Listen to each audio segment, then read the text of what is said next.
Amados, hoje nós entramos num novo grande tema, e um tema que é basicamente esperança. Hoje nós começamos a meditar juntos numa frase. Eu gostaria que você repetisse essa frase comigo, que é a seguinte: o Apocalipse para um mundo sem esperança.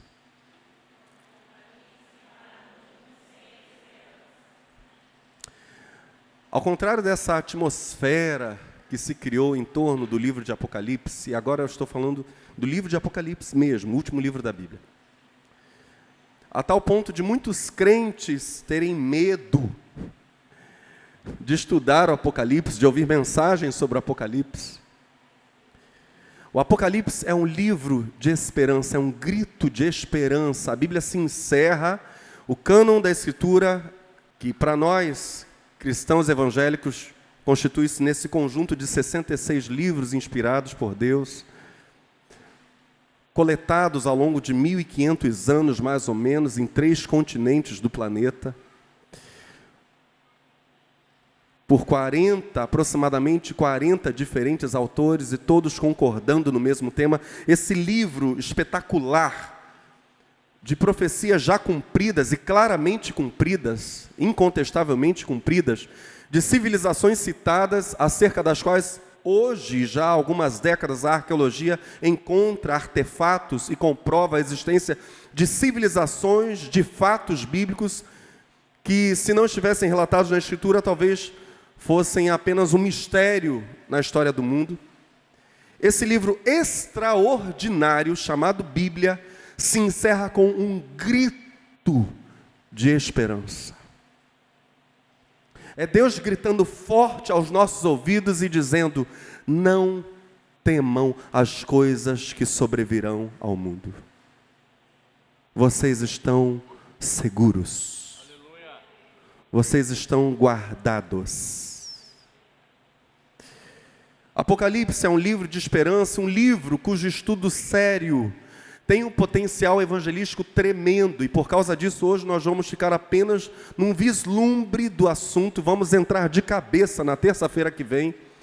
E eu insisto com você: convide seus parentes, convide seus colegas de escola, de trabalho, vizinhos, convide para ouvirem sobre o Apocalipse de Jesus Cristo, sem especulação, sem divagações invencionistas. Nós não vamos entrar pelo caminho do sensacionalismo, não sou afeito a essas coisas, não gosto disso.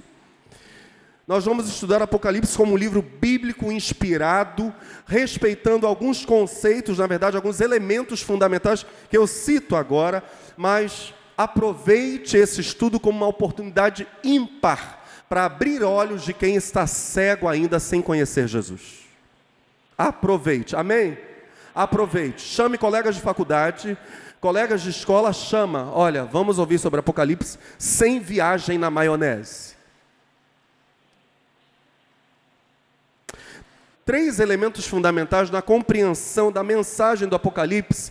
Esses 3 elementos, com seus devidos desdobramentos, serão considerados no estudo. O primeiro deles é o contexto histórico de ontem, ou seja, na época em que João, na ilha de Patmos, escreve o que escreve, aproximadamente no ano 95 da nossa era.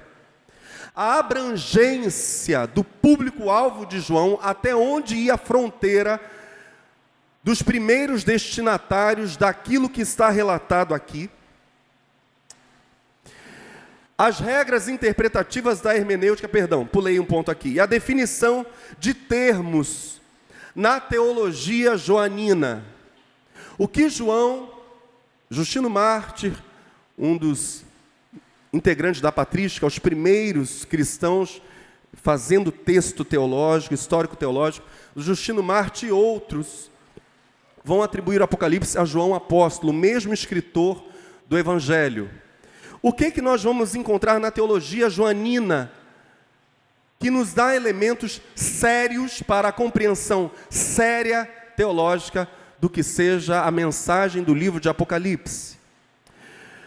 Olhando para os destinatários de ontem, para o contexto histórico de ontem, ainda nesse ponto 1, e olhando para os destinatários de hoje, nós vamos entender qual o contexto em que a mensagem do Apocalipse, ou as mensagens do Apocalipse, propriamente se aplicam hoje. Ponto 2. Vamos respeitar a linguagem simbólica do Apocalipse. A presença, por exemplo, no verso 1 de Apocalipse 1, o texto já começa com um verbo que nós vamos considerar a partir da semana que vem, que é o semaino do grego. As regras interpretativas da hermenêutica, o que é a ciência da interpretação bíblica, que vem sendo desenvolvida já há quase 2000 anos, o que ela diz que pode se aplicar na interpretação de texto, de linguagem simbólica? O que se fala na hermenêutica sobre a interpretação de texto apocalíptico, de texto profético? Em que o Apocalipse, na sua linguagem simbólica, extremamente simbólica, se distingue e em que ele se iguala, por exemplo, com textos proféticos do Antigo Testamento? Vamos considerar um conceito que é a inter- ou transtemporalidade profética. O Apocalipse vai atravessando o tempo. Isso é peculiar da linguagem profética de um modo geral. Vamos ver isso, ou começar a ver isso, a partir da próxima terça-feira. Qual a aplicação propriamente do Apocalipse para os destinatários originais e para nós hoje, respeitados o contexto histórico, a abrangência, a linguagem, as regras da hermenêutica, entre elas os hebraísmos, a linguagem tipicamente hebraica e a inter- ou transtemporalidade do Apocalipse. Temos muito para crescer, aprender, refletir. Há muita esperança para preencher o nosso coração, há muito gozo para encher o nosso coração, porque nós somos o povo daqueles que seguem ao Cordeiro, expressão que foi citada no domingo passado, que seguem o Cordeiro aonde quer que ele vá. Aleluia. Aleluia. Hoje nós só introduziremos o assunto, pensando junto com o nosso querido pastor David Wilkerson, sobre a volta do Senhor. E nós vamos voltar no tempo. Estamos aproximadamente nos anos 990, no ano 990, 998, 999 da nossa era. Quantos conhecem esse provérbio popular, esse dito popular? Completem-no, por favor. A 1000 chegará de 2000, estamos em 2017. O problema é que esse dito foi diferente antes do ano 1000. Segundo um livro chamado A História da Igreja, de Miller, a igreja antes do ano 1000 da nossa era era má, apóstata, uma igreja desviada da verdade e fraca. Se hoje eu e você olhamos para o evangelicalismo e dizemos, meu Deus, essa semana eu vi a reportagem de um senhor, fundador de uma, vou ter que chamar de seita evangélica, se é que dá para usar essa expressão tão contraditória. Fundador de uma seita evangélica, ele jura de pé junto que 2 moças, meninas, uma de 14 e outra de 15 anos, uma delas está grávida desse homem, desse senhor, fundador dessa seita. Ele jura de pé junto que ele não tocou nessas meninas, que na verdade ele só impôs as mãos e elas ficaram grávidas do Espírito Santo. Na verdade, uma delas ficou grávida do Espírito Santo. E comprovadamente ele teve relação com a menina, pedofilia. Esse senhor diz que o Espírito de Deus falou com ele, e por causa disso essas meninas agora estão gestantes de Deus, ou uma delas está gestante de Deus. Aberração das aberrações. Quando a gente olha para esse tipo de coisa, esse e muitos outros absurdos dos nossos dias, a gente precisa saber que isso não é desde agora.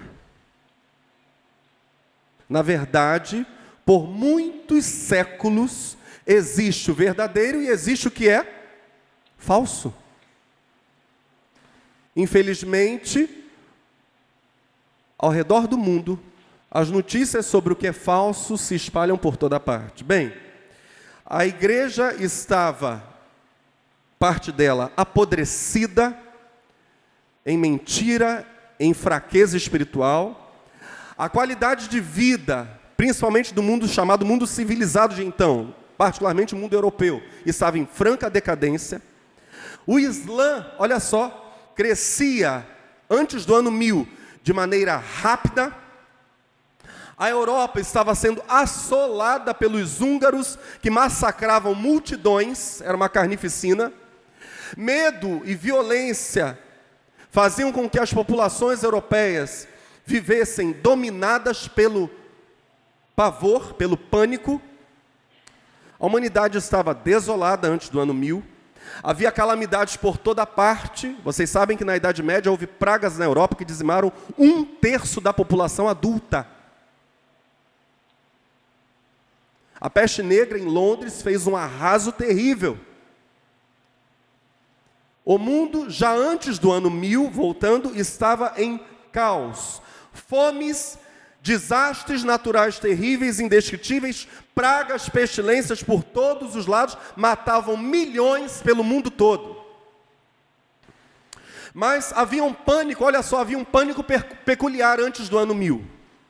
Sinais fora do comum nos céus.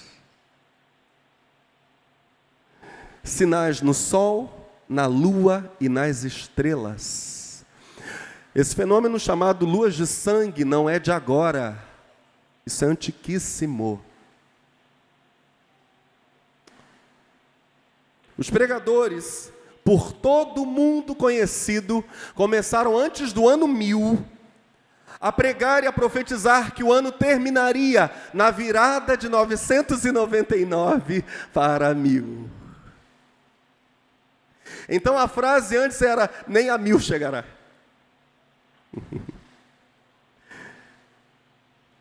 Usava-se o texto de Lucas 21, de 25 a 27, que diz: haverá sinais no sol, na lua e nas estrelas. Na terra as nações ficarão angustiadas e perplexas pelo bramido do mar e das ondas. Homens desmaiarão de terror, na expectativa das coisas que sobrevirão ao mundo, pois os corpos celestes serão abalados. Quando o mundo entrou, propriamente no ano 960, o pânico tomou mais força. O ano 999 era considerado o último ano da existência humana.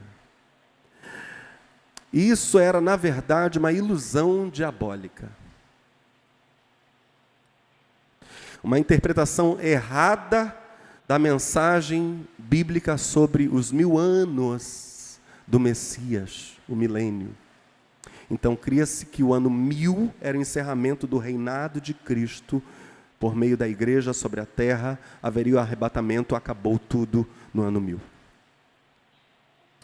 Olha o que acontecia em termos sociológicos por causa da pregação que antecedeu o ano 1000. Na Europa, as pessoas abandonaram seus empregos. Lavradores abandonaram as plantações, os campos. Casas, edifícios, residências foram abandonadas. Historiadores, nesse período, pararam de escrever relato histórico. Os fatos agora não tinham mais importância, porque todos esperavam que a qualquer momento, na virada de 999 para 1000, esta era acabasse. Ricos, nobres, príncipes, bispos, todos abandonavam, olha só, amigos, familiares e aqueles que tinham posse, viajavam para Israel. Qualquer semelhança é mera coincidência.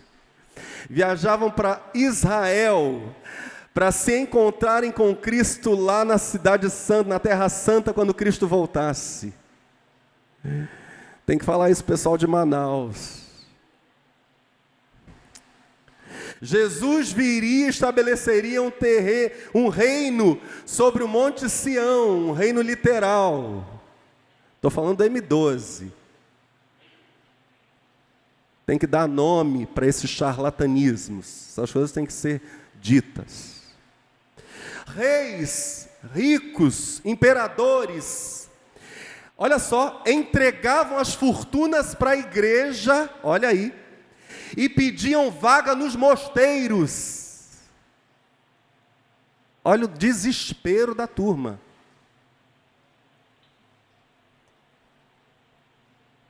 Todo mundo agora queria ser franciscano, carmelita, etc, etc. Todo mundo queria fazer parte das ordens eclesiásticas.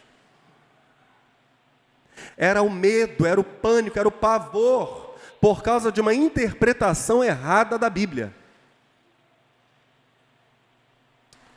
Multidões de gente pobre ia dormir na porta das igrejas, dos templos, esperando no ano 999 a volta de Jesus. Aí o povo estava sem casa, sem comida. Olha que bagunça, gente. Faltava trigo, faltava milho, faltava gado, faltava tudo. O povo não tinha feito provisão, porque tudo ia acabar. Então era ir para a porta da igreja, esperar. Quando aparecesse o clarão, opa, já estamos na Terra Santa. É só subir. Vou fazer uma caravana dessa aí também, amor. Tem uma turma aí que está fazendo fortuna. Misericórdia, né, irmão? Até o dizer é torpe. O sangue de Jesus tem poder. A última noite do ano 999 foi uma noite de inquietação. Imagina como foi aquela noite. 31 de dezembro do ano 999. Quem relatou o que aconteceu naqueles dias, disse que os ímpios ficaram selvagens. A turma, mesmo não querendo ser beata, caiu na gandaia com força, porque era o último dia de gandaia. Então quem queria roubar, roubou tudo que podia. Quem queria bagunçar, bagunçou tudo que podia, era o último dia.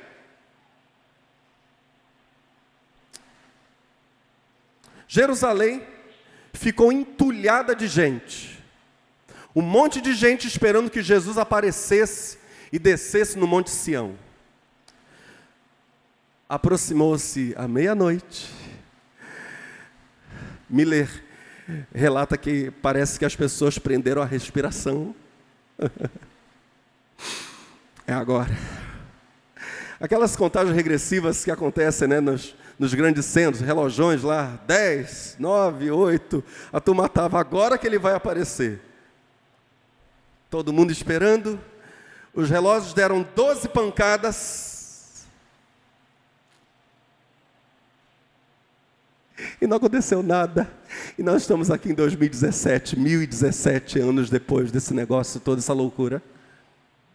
Passou 1 minuto, passaram-se 5 minutos, nada de Jesus aparecer. Todo mundo voltou para as suas terras. Quem era lavrador voltou a arar a terra. A noite terminou, chegou um dia calmo, em paz. Tudo voltou ao normal. O resultado foi que de medo a turma passou para diversão e festa, porque Jesus não voltou.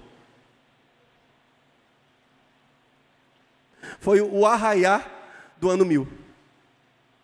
Ano 1000 começa com arraiar. Arraiar porque Jesus não voltou. O medo virou festa. Enormes catedrais foram construídas, olha aí. Aí a população, acomodada, sem aquela expectativa da volta de Jesus, começou a aderir à ideia de alguns que queriam construir seus impérios religiosos. Só que o tempo se passou, chegamos ao ano de 1833, preste atenção. Um homem chamado William Miller, um dos fundadores da Igreja Adventista do Sétimo Dia. William Miller anunciou uma revelação surpreendente. Jesus voltaria visivelmente no ano de 1843. William Miller fez os cálculos. Detalhe, antes de ele se tornar adventista, pasmem, ele era batista. Pregador batista itinerante, licenciado itinerante. Ficou 14 anos estudando escatologia, doutrina das últimas coisas. E aí fez a fantástica conta, calculou que Jesus voltaria em 1843. Escreveu um livro chamado Evidência da Bíblia e da História sobre a segunda vinda de Cristo. E no livro está lá, subtítulo, aproximadamente o ano de 1843. O livro estava cheio de gráficos, cheio de cálculos mirabolantes, provas de que, sem sombra de dúvida, 1843 era o ano em que Jesus voltaria. Joseph Hines editou o livro. De 1839 até 1843, milhares de crentes de todas as denominações se convenceram pelo discurso de William Miller que Jesus voltaria em 1843. Chegou a data, um monte de gente foi para as montanhas. Claro, a visão seria privilegiada, né, meus irmãos? Uma coisa é você ver do raso, outra coisa é você ver do monte. Quem tivesse uma luneta, estava feito. Cadê o João Pedro? Imagina ver a volta de Jesus em luneta, né, filho? Edson Lubas, Paulo Henrique gostam dessas coisas de observação dos astros, seria fantástico. Tá, mas Jesus não veio, evidentemente. E sabe o que o William Miller fez? Recalculou. O cálculo estava errado, ele admitiu, o homem era humilde. Recalculou, confessou que tinha cometido um erro, marcou outra data. Não era 1843, era 1845.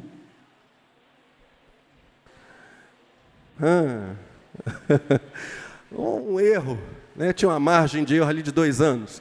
1845, nessa época ele foi eleito presidente da Igreja Adventista. Que bagunça, né, meus irmãos? Passaram-se 32 anos, na verdade, 132 anos.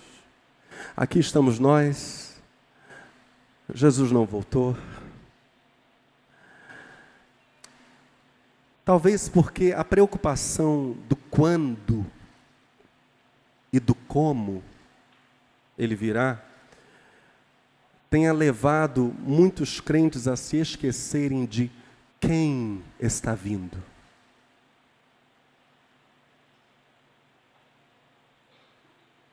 O quando e o como podem estar causando esquecimento de quem é aquele que vem. Só antes de continuar, lá em Gênesis capítulo 3, verso 15, nós temos a primeira referência direta à vinda de Jesus ao mundo. Viria o descendente da mulher que faria o quê com a serpente? Esmagaria a sua cabeça. Pensem comigo, isso foi falado a Adão e Eva. De Adão e Eva até Jesus de Nazaré, o cumprimento dessa promessa, os cálculos se discutem, mas existe a possibilidade de nós termos mais de 4.000 anos de distância.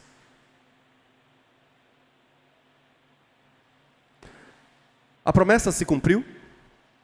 De Gênesis 3,15? Sim ou não? Sim, Jesus veio. Talvez mais de 4.000 anos se passaram. A questão, ficar pensando na questão do tempo em si, não é o relevante na história. Não é isso. Eu amo a volta do Senhor. Tem alguém aqui que ama a volta do Senhor, ama a vinda do Senhor? Aleluia. Será maravilhoso. Para aqueles que estão em Cristo será maravilhoso demais. Não tem mais morte, não tem mais dor, não tem mais tristeza, não tem mais pecado, não tem mais gemido, não tem mais angústia. Acabou. Crise financeira não existe, acabou. Doença, acabou, não tem mais. Morte, nem pensar. Luto, ninguém de luto, acabou isso.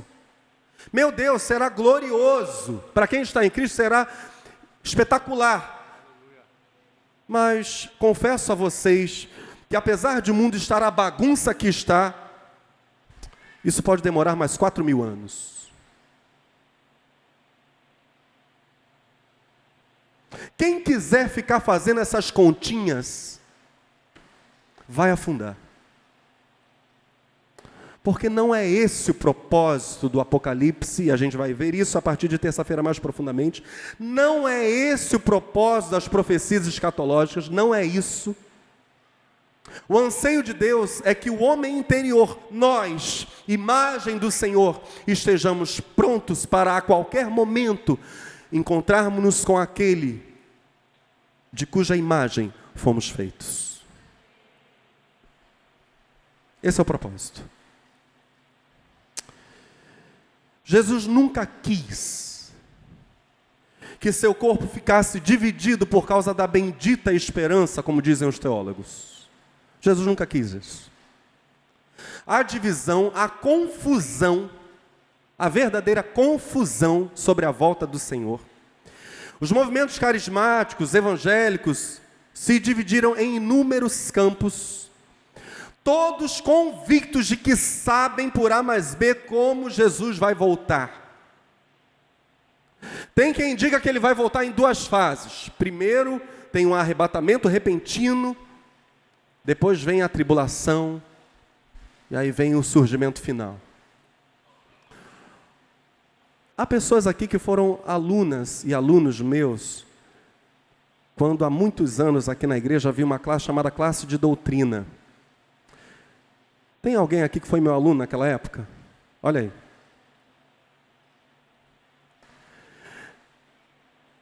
Lá, esse assunto é escatologia. Escatós, no grego, é último. Logia, estudo. Estudo sobre o fim, estudo sobre as últimas coisas. Lá na classe de doutrina, há não sei quantos anos, foi em 97, eu acho. 98, né? Lá atrás, eu já ensinava essas coisas, expunha as diversas linhas sobre essas coisas. E aqui, de novo, eu vou citar as linhas principais sobre a doutrina das últimas coisas. 20 anos depois, pessoal da classe de doutrina, vamos matar a saudade. Aqueles que falam sobre Jesus voltando no meio do período tribulacionista. Haveria uma aliança de paz do anticristo com Israel por 3 anos e meio, na verdade por 7 anos. No meio dessa aliança, a aliança seria quebrada, Jesus voltaria. E a paz viraria tribulação e guerra, mas a igreja não estaria mais aqui. Israel passaria por 3 anos e meio de tribulação acirrada. Outros são pós-tribulacionistas.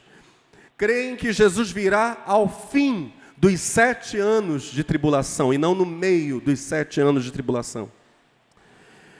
Há aqueles que debatem sobre o reino milenial de Cristo na terra.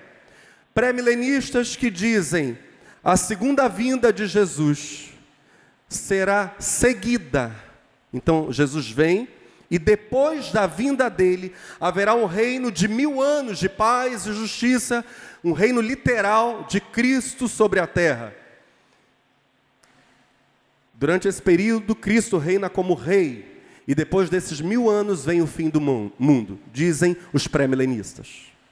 Os pós-milenistas dizem que o reino de Deus é agora. O mundo será evangelizado, cristianizado, nós vamos experimentar um longo período de justiça e paz, chamado o milênio. Eles dizem que o evangelho conquistará, vencerá o mal aqui na terra, e então Jesus virá. Os amilenistas, prefixo de negação, os amilenistas, creem que não há nenhum reinado literal de Cristo na terra por 1000 anos. Mas que 2 reinos estão convivendo paralelamente, o reino de Deus, da luz, e o reino das trevas. Na segunda vinda de Cristo, ele estabelece o seu reino, dizem os amilenistas, e destrói o reino do diabo. Existe até uma teologia do domínio, segundo a qual Jesus não virá, olha só, até que os cristãos assumam o controle sobre todos os níveis da sociedade, político, social, econômico, e subjuguem o mal. Depois que o cristianismo assume o domínio, então, por causa disso, os cristãos, entre aspas, trazem Jesus de volta ao mundo como rei. Há vários tipos de subdivisões dentro disso aí. Há os dispensacionistas, há alguns que amam ficar fazendo inúmeros cálculos mirabolantes, aparentemente lógicos, alguns levantando provas bíblicas para esses cálculos, e todos reivindicando estarem, evidentemente, certos. A gente não tem na Bíblia nenhum estímulo a que se calcule ou especule acerca dessas coisas. Ninguém, nem Jesus, nem os apóstolos, estimulam especulação, cálculos, divagações mirabolantes sobre a sequência final da história humana como nós a conhecemos. O que a Bíblia diz objetivamente é: estejam preparados. Olha para o seu irmão e diga: esteja pronto. É o que a Bíblia diz. Estai preparados, estai vigiando, vigilantes. O Espírito Santo não quer que nós sejamos iludidos, não é essa a vontade do Senhor, por qualquer tentativa de determinação de data. Paulo escreve, 2 Tessalonicenses capítulo 2, de 1 a 3. Ora, irmãos, quanto à vinda de nosso Senhor Jesus Cristo e à nossa reunião com Ele, rogamo-vos que não vos demovais, não sejam movidos facilmente de vosso modo de pensar, nem vos perturbeis. Olha só. Nem vos... Não é para ficar angustiado, perturbado, meu Deus. Não é isso. Nem vos perturbeis, quer por espírito, quer por palavra, quer por epístola, como se procedesse de nós, como se o dia de Cristo já tivesse chegado. Ninguém, de maneira alguma, vos engane.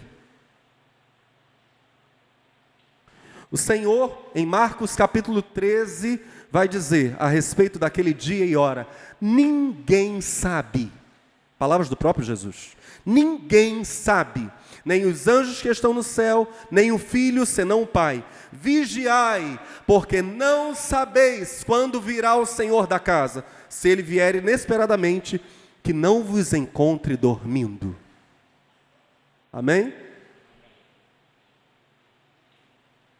Quando Jesus veio por primeira vez, há 2000 anos, veio para o que era seu e os seus não o. Tinham uma promessa, mas não estavam prontos para ela. A promessa se cumpriu debaixo das barbas de Israel. Israel matou o Messias. O apelo de Deus para nós é: estejam preparados. Pode ser hoje, é verdade, nisso não há nenhum sensacionalismo. Pode ser amanhã, é verdade. Não sabemos mesmo. Os fixadores de datas ousam, alguns deles, dizer que a dificuldade para definir o tempo, olha só, é por causa dos diferentes fusos horários do mundo.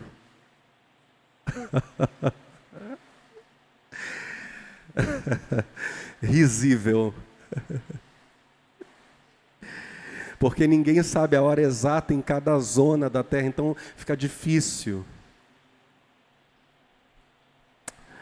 Marcos 13, verso 33, estai de sobreaviso, vamos falar disso juntos? Vigiai e orai, não sabeis quando será o tempo. Tem alguém aqui que sabe o dia em que vai morrer? Da mesma forma, não sabemos o dia em que Cristo vai voltar. Que Ele vai. Prometeu que viria, veio. Prometeu que voltaria, voltará. Deus não é mentiroso, Deus, Deus é fiel, Deus cumpre a palavra dele, acabou.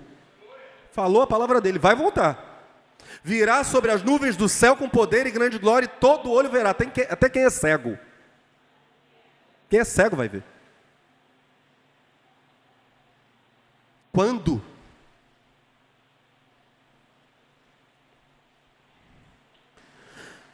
Qualquer doutrina acerca da volta de Cristo, da tribulação, do milênio, que nos dê um gostinho para que a gente tenha mais tempo para vigiar, é doutrina de demônios, tá, gente? É mentira. Nós não temos tempo. A qualquer dia, a qualquer hora, Ele virá.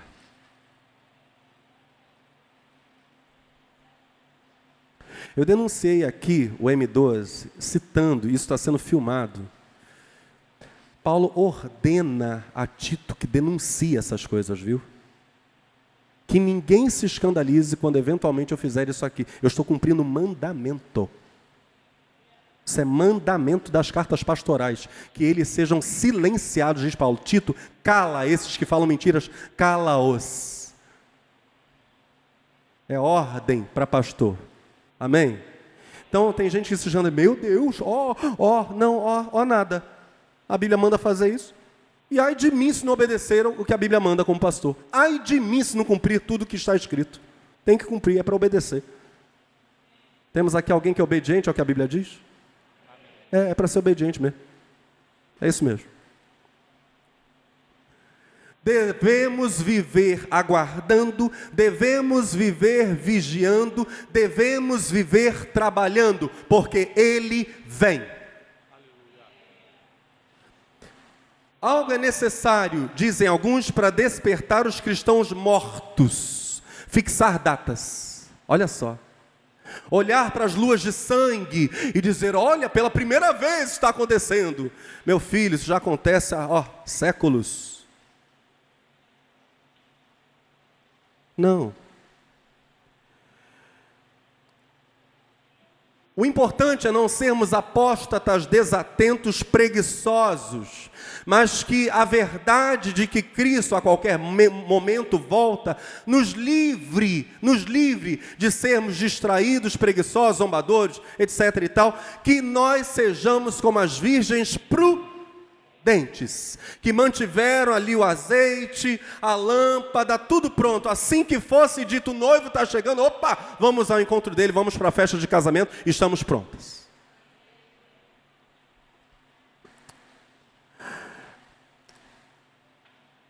A Bíblia diz assim, então, estando dois no campo, um será levado, o outro será deixado.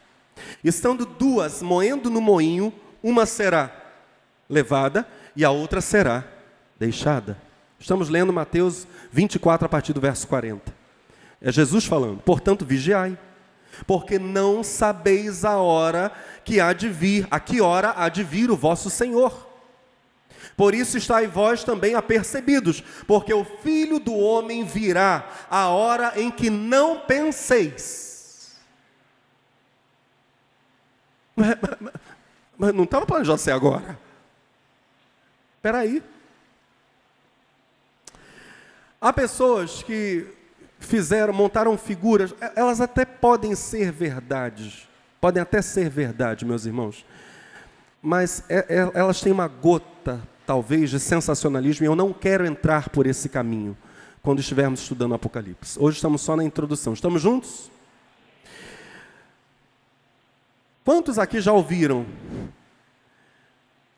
Quando a trombeta soar, milhões desaparecerão, automóveis vão bater uns nos outros, vão bater em postes, vão entrar em casas, aviões vão cair, trens vão descarrilar. As crianças, imagina contar isso no culto infantil. A volta de Cristo. Eu vou fazer o estudo no culto infantil sobre a volta de Jesus. As crianças vão sair gritando.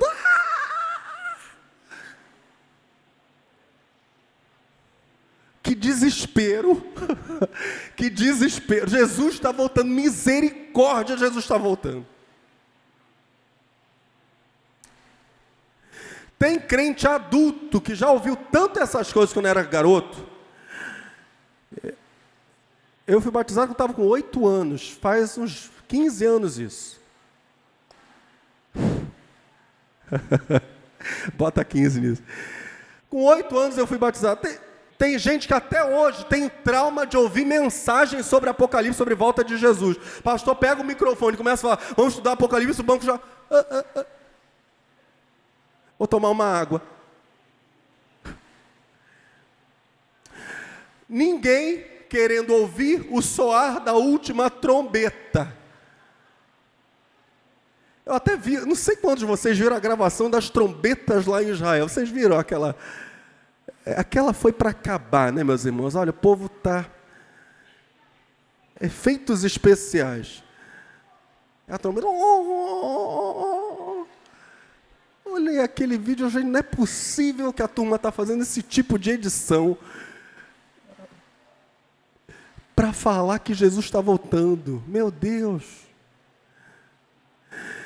Se a gente depender de coelhinho da Páscoa para entender que a Páscoa aconteceu, meus irmãos, a coisa está muito feia. Coelhinho da Páscoa. Temos aqui alguém que acredita no coelhinho da Páscoa? Pavor da última trombeta. A volta do Senhor precisa ser vista pelos cristãos como um momento de gozo, de alegria, de erguer as cabeças, como diz a Escritura, erguer as cabeças e dizer: é chegada a nossa redenção. Aleluia. Nosso Senhor, nosso amado, nosso noivo voltou, vamos subir, vamos para a festa de casamento. Atos capítulo 1 diz assim, a partir do verso 6. Aqueles que se haviam reunido perguntaram-lhe: Senhor, restaurarás tu neste tempo o reino a Israel? Ele lhes disse: não vos pertence saber os tempos ou as épocas que o Pai estabeleceu pelo seu próprio poder. Eita, meu Deus! Não vos pertence saber. Mas recebereis poder ao descer sobre vós o... Aleluia! E sereis minhas testemunhas, tanto em Jerusalém, como em toda a Judéia e Samaria, e até os confins da terra. Depois que lhes disse isto, vendo-o eles, foi elevado às alturas, e uma nuvem o recebeu, ocultando-o a seus olhos. Agora pensa nessa cena. Nós estamos agora no Monte das Oliveiras com Jesus, mais ou menos 120 seguidores de Jesus, dizem alguns, mais ou menos 120, não apenas os 12. Estamos no Monte das Oliveiras com o Senhor. Jesus está subindo pela fala que os anjos vão dar. está subindo em glória. Ou seja, o seu rosto está brilhante, as suas vestes estão reluzindo. Ele é, isso é de dia, ele é, naquele momento, complete a frase, a brilhante estrela.